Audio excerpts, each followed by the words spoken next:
Praise the Lord. கிறிஸ்துவுக்குள் பிரியமானவர்களே, ஆண்டவராகிய இயேசு கிறிஸ்துவின் நாமத்தினாலே நான் உங்களை வாழ்த்துகிறேன். இப்பொழுதும் நாம் அறிந்து கொள்ள வேண்டிய ஒரு முக்கியமான காரியம் என்ன என்றால், பரிசுத்த ஆவியானவரை கொண்டு நாம் ஜெபிப்பது, பரிசுத்த ஆவியானவருடைய பலத்தோடு நாம் ஜெபிப்பது, பரிசுத்த ஆவியானவருடைய உதவியோடு நாம் ஜெபிப்பது. பிரியமானவர்களே, இந்த பரிசுத்த ஆவியானவர் நமக்கு உதவி செய்யும்படியாகவே ஆண்டவராகிய இயேசு கிறிஸ்து அவர் நமக்காக கொடுத்திருக்கிறார். இந்த பொக்கிஷமாகிய இங்க வாக்குத்தத்தம் பண்ணப்பட்ட இந்த பரிசுத்த ஆவியானவரை கொண்டு அவருடைய துணையோடு நீங்கள் உங்கள் விண்ணப்பத்தை நீங்கள் பரலோகத்துக்கு நேராக ஏறெடுப்பீர்கள் என்று சொன்னால், நிச்சயமாகவே பரலோகத்திலிருந்து உங்களுக்கு ஒத்தாசை வரும், அங்கே இருந்து உங்களுக்கு பதில் வரும்.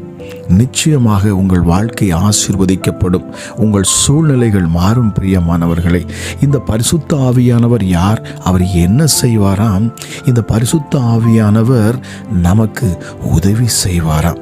ரோமருக்கு எழுதின நிருபம் 8ஆம் அதிகாரம் 26ஆம் வசனத்திலே சொல்லப்பட்டிருக்கிறது, அந்தபடியே ஆவியானவரும் நமது பலவீனங்களில் நமக்கு உதவி செய்கிறார்.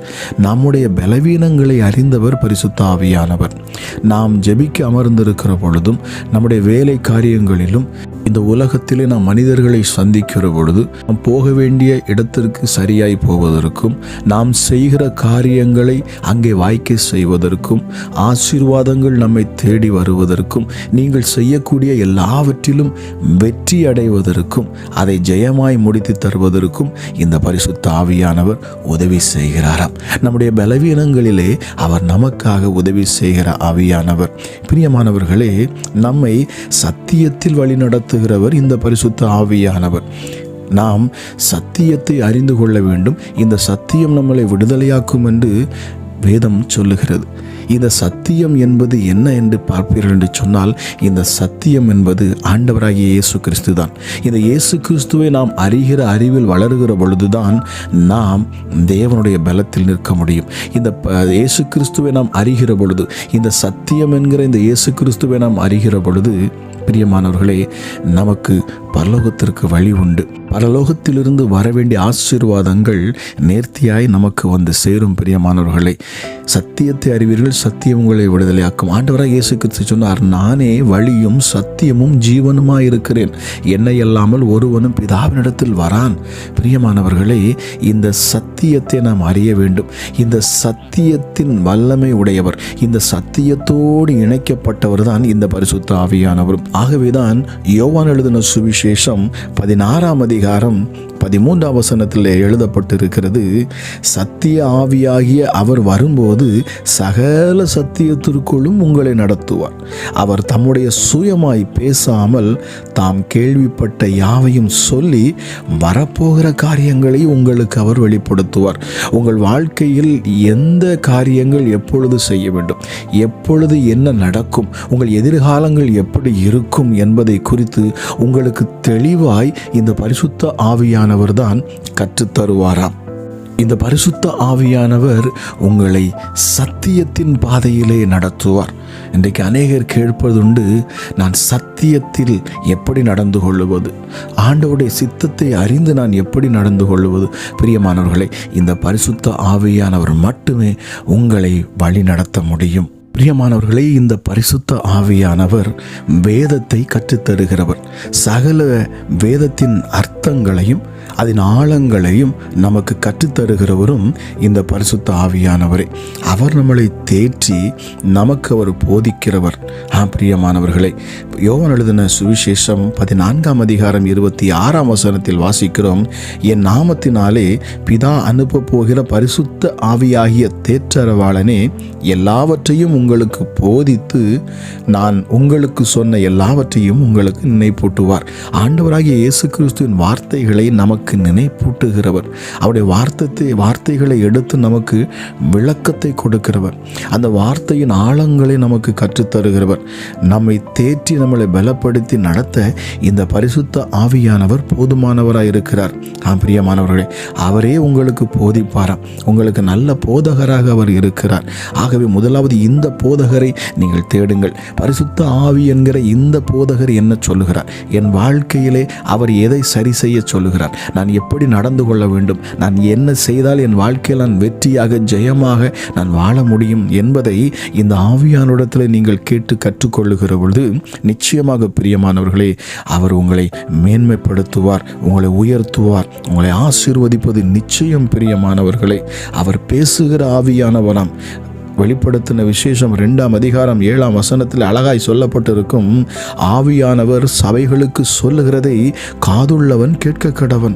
பிரியமானவர்களே, இந்த ஆவியானவருக்கு நேராக உங்கள் காதுகளை நீங்கள் கொடுப்பீர்கள் என்று சொன்னார், உங்கள் செவிகளை ஆவியானவருக்கு நேராக நீங்கள் திருப்புவீர்கள் என்று சொன்னால் நிச்சயமாகவே அவருடைய வார்த்தைகளை நீங்கள் கேட்பீர்கள். அவர் பேசுவார் உங்களிடத்தில் அவர் பேசி உங்களை வழி நடத்துகிறவர். இந்த ஆவியானவர் பேசுகிற ஆவியானவர். ஆகவே இந்த ஆவியானோடத்தில் நீங்கள் கேட்கிற பொழுது நிச்சயமாக அவர் உங்களோடு கூட பேசுவார். அவருடைய சத்தத்தை நீங்கள் காதுகள் வழியாகவே கேட்க முடியும் என்று வேதம் சொல்லுகிறது. பிரியமானவர்களே, அவர் சகலத்தையும் நமக்கு வெளிப்படுத்துகிற ஆவியானவர், எல்லாவற்றையும் வெளிப்படுத்துகிறவர்.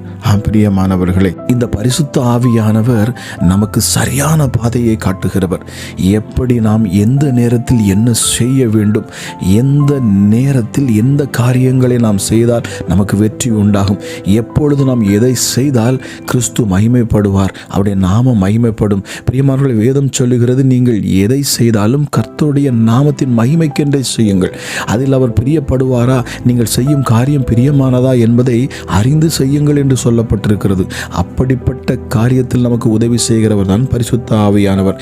அப்போஸ்தலர் நடபடிகள் 8ஆம் அதிகாரம் 29ஆம் வசனத்தில் நாம் பார்க்கிறோம், அங்கே பிலிப்புவை இந்த பரிசுத்த ஆவியானவர் நடத்துகிறார். பாருங்கள், நீ போய் அந்த ரதத்துடனே சேர்ந்து கொள் என்று பிலிப்புக்கு அவர் வார்த்தையை கொடுக்கிறார்.